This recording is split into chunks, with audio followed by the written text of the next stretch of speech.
Technical teams do not only need tasks, they need context.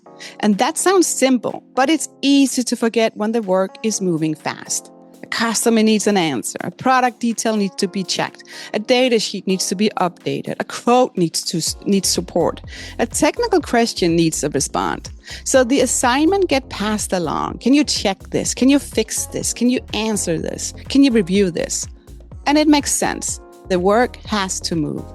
But when people only get the task, they may miss the judgment behind it. They may not know why it matters.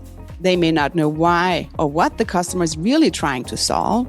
They may not know which trade-off matters most. They may not know what decision the answer is supposed to support. So before you ask, did I give them the task? Ask this instead. Did I give them enough context to make a good decision?